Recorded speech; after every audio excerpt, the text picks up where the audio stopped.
Telugu capital భక్తి టీవీకి స్వాగతం సుస్వాగతం. నేను శ్రీలక్ష్మి.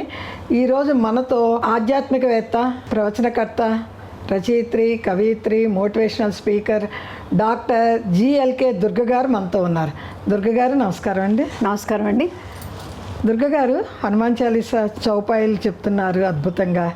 అందరూ కూడా చాలా సంతోషంగా వింటున్నారు. మీరు చెప్పే కథలను కూడా చాలా అందరూ ఆనందిస్తున్నారు విని. ఈరోజు మాకు ఏ చౌపాయి అందిస్తారు? 32వ చౌపాయి అండి. 32వ చౌపాయి. మొదటగా నాకు ఈ చెప్పే అవకాశం ఇచ్చిన మీకు, మీ ఛానల్కి, ఆ హనుమంతుల వారికి కృతజ్ఞతలు తెలుపుకుంటూ 31వ చౌపాయిలో మనము అష్టసిద్ధి నవనిధికే దాత అసవరదీన జానకీ మాత. అష్టసిద్ధులు, సిద్ధులు అంటే ఏంటండి? నైపుణ్యాలు ఇచ్చేది, జ్ఞానం ఇచ్చేది సరస్వతీదేవి, నవనిధులు ఇచ్చేది లక్ష్మీదేవి. నిజమేనండి.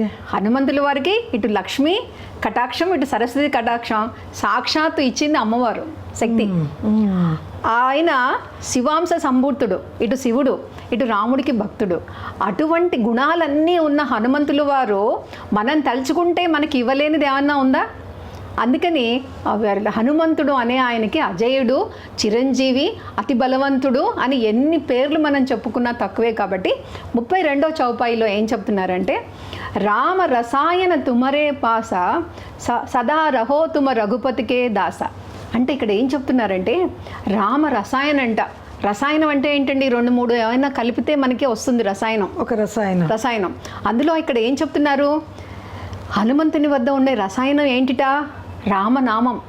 అలాగే రామనామం, రామ భక్తి సేవ, రామసేవ, రామతత్వం, ఇవన్నీ కూడా ఒక రసాయనంలాగా ఆయన సదా ఆయన జపించడమో, స్మరించడమో, తలుచుకోవడమో, ఆయన కార్యం చేయడంలో నిమగ్నం అయిపోతాడు ఆయన రామరసాయనం. అయితే మనం కూడా రామనామం అంటే మనసుకు శాంతి. రామ రామ రామ అని 2 సార్లు అనుకోండి. మనకి రామ అన్నప్పుడు నోరు తెరుచుకుంటుంది, మా అంటే మూసుకుంటుంది, ఆ అంటే అగ్నితత్వం వస్తుందని చెప్తారు. అంటే రామనామం మనకి మనసుకి శాంతిని కలిగిస్తుంది. ఈ రామనామము ఒక భయానికి మందు. రసాయనం అంటే ఏంటంటే అన్నీ కల్పిస్తారు డాక్టర్లు, ఆయుర్వేదం డాక్టర్కి వెళ్తే ఒక కషాయం. అందులో ఏముంటుంది? మనకి భయానికి ఒక మందు, ఒక ఆరోగ్యానికి ఒక మందు. అలాగే రామనామం దుఃఖానికి ఓదార్పు. చాలా కష్టంలో ఉన్నాం, రామ నువ్వే ఏదో ఒకటి చేయాలి, రామ రామ హనుమ అనుకున్నాం అనుకోండి, ఒక ఓదార్పులాగా పనిచేస్తుంది. ఆత్మ బలం ఇచ్చే ఔషధ రసాయనం రామనామం అనేసి మనకి ఇక్కడ తులసీదాస్ గారు చెప్తున్నారు. అంటే ఒక రామనామం అనేది అమృతమయమైన రసాయనం, అమృతంతో సమానంట రామనామం చేసుకుంటే. ఇంతకుముందు మనం చూసాం, మన ఇంట్లో అమ్మలు, అమ్మమ్మలు, పెద్దమ్మలు ఎప్పుడు కూడా రామనామ రామ రామ అని చేసుకుంటూనే ఉండేవారు. రామనామం జపిస్తూ ఉంటేట మనకి కుండలిని కూడా ఉత్ప్రేరకంగా పనిచేసి ఉత్తేజితం అవుతుంట.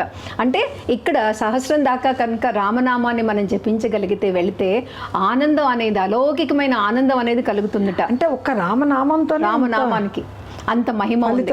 ఎస్. అయితే రామలో రా అనేది అగ్నితత్వం. అంటే ఏంటి? పాపాలు అన్నీ కూడా ప్రక్షాళనం అయిపోతాయి. మనకి ఏ విధమైన కష్టాలున్న దహనం అయిపోతాయి. కష్టాలు, పాపాలు అన్నీ కూడా తొలగిపోతాయి, దోషాలు. ఆ అనేది సూర్యతత్వం.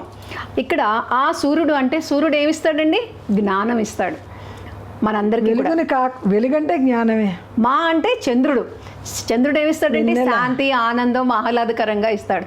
రామ అనే పదంలో ఇంత నిక్షిప్తమై ఉంది అనేసి మనకి భక్తులందరూ కూడా, ప్రవచకారులందరూ కూడా చెప్తూ ఉంటారు. గొప్ప విషయం అండి. ఈ మొత్తం జగమంతా కూడా సీతా రామమయ సబ్ జగజాని కరవు ప్రణామ్ జోరు జిగుపాని అంటున్నారు తులసీదాస్ గారు. అంటేట సీతారామమయం, ఎటు చూసినా రామమయమే, అంతా రామమయం అనేసి మనం వింటాం కదండి.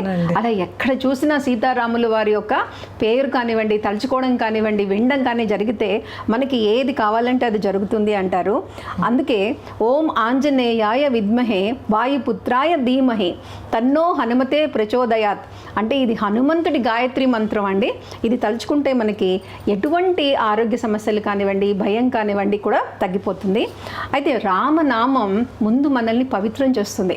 అంటే మనల్ని శుద్ధి చేస్తుంది. రసాయనం, ఔషధం ఇవ్వటం అంటే ఏంటి? టాక్సిక్స్ అన్నీ పోతాయి. అంటే మనలో ఉండే ఉండే ఏవైతే మలినాలు ఉన్నాయో, మనకి ఏవైతే కామ క్రోధ మద ఆచర్యాలు ఉన్నాయో అవి చదవగా రామనామం జపిస్తూ ఉంటే అవన్నీ పోతాయిట, భయాలు కూడా పోతాయి, కర్మలన్నీ కూడా తగ్గిపోతూ ఉంటాయి. రామ కథ వినడం కానివ్వండి, రాముడు ఏంటండి సత్యం ధర్మం, ఆయన కర్తవ్య పరాయణుడు, రామాయణం అంతా మనకు అదే చెప్తుంది. అలాగే రామతత్వం ఏం చెప్తుందంటే మనసులోని అహంకారాన్ని తొలగించండి. కైకేయి పట్టాభిషేకం మర్నాడు జరగవలసిన రాముడిని పిలిచి నువ్వు అడవికి వెళ్ళాలి అంటే, అలాగే అమ్మా ఈ పొద్దున్న చెప్తే ఈ పాటికి వెళ్ళేవాడిని అన్నట్టుగా ఆయన దాన్ని నమస్కారం పెట్టుకుని వెళ్ళిపోతారు. అది రామతత్వం. అహంకారం అంటే ఎటువంటి అహంకారం కానివ్వండి, ఎటువంటి కోపం కానివ్వండి, ఎటువంటి ద్వేషం కానివ్వండి, కైకేయి మీద కానివ్వండి, ఎవరి మీద ఆయనకి ఉండదు. అలా నడుచుకుంటూ అడవులకు ఆయన వెళ్ళిపోతారు. అయితే హనుమ నిజమైన సంపద ఏంటి అంటే ఏం చెప్తారంటే రామనామం. అటు అష్టసిద్ధులు ఉన్నాయి, నవనిధులు ఉన్నాయి, కానీ ఆయన సంపద అంతా నాకేముంది అంటే రామనామం అని చెప్తారు. అయితే రావణ సభలో రాముడి సందేశాన్ని మన హనుమంతుల వారు తీసుకెళ్ళి ఒకటే చెప్తారనమాట, నువ్వు ఈ సముద్రం దాటి ఎలా వచ్చావు అని అన్నట్టుగా అడిగితే హనుమంతుల వారు రామనామం జపించేసి నేను రాగలిగాను అంటారు. అంటే రామనామానికి అంత మహిమ ఉంది అని. ఒకసారిట కౌసల్యాదేవి, తర్వాత అంజనాదేవి, అగస్తుల వారి తల్లి, ముగ్గురు తల్లులు కూడా మాట్లాడుకుంటున్నారట. అయితే కౌసల్యాదేవి అందుట నా కుమారుడు లంకకు వెళ్ళి రావణ్ణి సంహరించారు అని కొంచెం ఉన్నతంగా గొప్పగా చెప్పుకున్నారట. అగస్తుల వారు అన్న తల్లి అందుట మా అబ్బాయి అయితే, మా కొడుకు అయితే సముద్రాన్ని అవపోసనంగా తాగేశాడు అని చెప్పారట. అవును కదా. అయితే అంజనాదేవి అందుట మా హనుమంతుడు సముద్రాన్ని దూకి వెళ్ళి లంకకు వెళ్ళాడు అని చెప్పారట. అనగానే వాళ్ళు చెప్పుకున్నారు, ముగ్గురు తల్లులు చెప్పుకున్నారట. అయితే రాముల వారు వస్తే రాముల వారు అన్నారట, అమ్మా నేను రావణాసురుడిని చంపింది, లేకపోతే అగస్తుల వారు అన్నారట, నేను రాముల వారు వచ్చన్నారట, అమ్మా నేను రామనామంతో వెళ్ళగలిగాను అని ఆయన అన్నారట. అగస్తుల వారు వచ్చి రామనామం జపిస్తూ నేను సముద్రాన్ని అవపోసన పట్టగలిగానని ఆయన అన్నారట. హనుమంతుడు వచ్చి రామనామం జపిస్తే నేను ఇక్కడ ఒడ్డున ఉన్నవాడిని అటు వెళ్ళగలిగానని ఆయన చెప్పారట. రాముల వారు వచ్చి కూడా అమ్మ రావణాసురుడిని చంపాను అంటే నేను రామనామంతో చంపాను అని ఆయన. అంటే రాముల వారి కన్నా రామనామానికి అంత మహిమ ఉంది అనేసి మనకి ఇక్కడ చెప్తున్నారనమాట. రామనామ మహిమంతా హనుమంతుడిలోనే ఉంది. అందుకని భగవద్గీతలో మయి సర్వాణి కర్మాణి సన్యాస అంటారు. అలాగే అంటే శక్తిని ఇచ్చేది భక్తిని శక్తికి మనకి ఎప్పుడు ఏది కంటే రామనామం అనమాట. అలాగే లలితా సహస్రనామాల్లో భక్తి గమ్య, భక్తి ప్రియ, భక్తి వశ్య అనేసి మనం చదువుతూ ఉంటాము. రాములు వారు ఎవరికి వశమవుతారు? భక్తుడికి. ఏ భక్తుడు? రామనామాన్ని జపించే భక్తుడు. మనకి హనుమంతుల వారి కన్నా ఇంకా అంతకన్నా భక్తి ఉన్న రాముల వారి మీద ఉన్న భక్తుని మనం ఇంకొకళ్ళని చూడలేం. నారదుడు కానివ్వండి, మిగతా వాళ్ళందరూ కూడా ఒక పుస్తకం ఉందిట, ఎవరు చాలా గొప్ప భక్తులు అంటే అందరి పేర్లు ఉన్నాయిట, నారదుడివి అవన్నీ కూడా. హనుమంతుల వారు చూసి అయ్యో నా పేరు లేదు అనుకున్నారట. అయితే ఆయన దగ్గర రాముల వారి దగ్గర ఇంకో పుస్తకం ఉందట, అది చూపించారట. అక్కడ హనుమంతుడి పేరు మొదటి ఉందట. అదేంటి రాముల వారు అని నమస్కారం పెడితే, ఇది నన్ను తలుచుకునే వాళ్ళ పేరు, నేను తలుచుకునే వాళ్ళ పేర్లు ఇవి అని హనుమంతుడి పేరు చూపించారట. అటువంటి మహాభక్తి మన హనుమంతుల వారిది. అయితే మనల్ని ప్రేమించే వాళ్ళు, మనల్ని తలుచుకునే వాళ్ళు కావాలి. అందుకని తులసీదాస్ గారు ఏమంటారంటే, రామనామ మణి దీపధరు జిహ్వ దేహరి ద్వార్ తులసి భీతర్ బాహే రహు జో చాహే ఉజియార్. అంటే ఆయన ఏమంటున్నారంటే, నీ నాలుక మీద రామనామం అనే దీపం వెలిగిస్తే నీకు ఇటువైపున వెలుగు, నీ లోపల కూడా వెలుగు ఉంటుంది అని చెప్తున్నారు. అంటే మానసికంగా కూడా, మనసులో కూడా చక్కటి వెలుగు, రామనామం అనేది వెలుగంటే మనకి పాపాలు కర్మలు అవన్నీ కూడా పోతాయి. బయట అంటే బాహిక ప్రపంచంలో, అంతరంగ ప్రపంచంలో కూడా నువ్వు ఒక మణిదీపంలాగా రామనామం మూలాన వెలుగుతావు అని చెప్తున్నారు. అయితే ఇక్కడ మనందరికీ తెలుసు, గాంధీ గారికి చిన్నప్పుడు చాలా భయపడిపోయేవారట. చాలా ఎక్కడికి వెళ్ళాలన్నా, చీకట్లో వెళ్ళాలన్నా, ఎటన్నా ఒక్కటిగా వెళ్ళాలంటే చిన్న పిల్లడుగా ఉన్నప్పుడు భయపడుతూ ఉండేవాట మన గాంధీ, మహాత్మా గాంధీ. అయితే వాళ్ళ ఇంట్లో రంభ అనే ఒక పరిచారిక ఉండేట, పనమ్మాయి. అయితే ఊరికైనా తోడు రమ్మంటున్నాడు, భయపడుతున్నాడు అని, నువ్వు రామ్ రామ్ రామ్ రామ్ శ్రీరామ్ రామ్ రామ్ అని అనుకుంటూ వెళ్ళు, నీకేమీ భయం ఉండదు అని చెప్తుంది ఆవిడ. సరే ఈయన ఒక రోజున ఎక్కడికో ఒక్కడి చిన్నపిల్లడు వెళ్ళాల్సి వస్తుంది. రామ రామ రామ రామ రామ రామ రామ రామ అనుకుంటూ దాటుకుంటూ వెళ్ళిపోతాడు.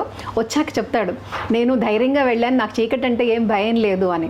ఇంకొకసారి ఇలాగే ఏదైనా నాకు దయ్యాలు భూతాలు ఏదో చిన్న భయం వస్తే కనుక ఏం భయపడకు, రామనామం జపించుకుంటూ వెళ్ళావు కదా, ఇప్పుడు కూడా వెళ్ళిపో అంటుంది. అలా 2-3 సార్లు రామనామం ఆవిడ చెప్పడం, ఈయన వెళ్ళిపోవడం జరుగుతూ ఉంటుంది. ఆయన ఆ చిన్నతనంలో ఆ పరిచారిక చెప్పిన రామనామాన్ని అటు భగవద్గీత చదివిన తర్వాత ఇటు పాలిటిక్స్లోకి వచ్చిన, మనకి స్వాతంత్రం వచ్చిన, అనేక ఉద్యమాల్లో పాల్గొన్న ఆయన ఎప్పుడు కూడా రామనామాన్ని వదలలేదు. చివరికి గాడ్సే పిస్టల్తో కాల్చిన ఆయన చనిపోతూ హే రామ్ అంటూ చనిపోయారు. అంటే ఆ రామనామాన్ని ఆయన భక్తిగా అంతా సేవించినందుకు మనకి ఆయన స్వరాజ్యం ఇప్పించగలిగారు అనేసి మన అందరం కూడా అనుకోవచ్చండి. అంత మహిమగల రామనామం. ఏ పదవి ఆశించలేదు.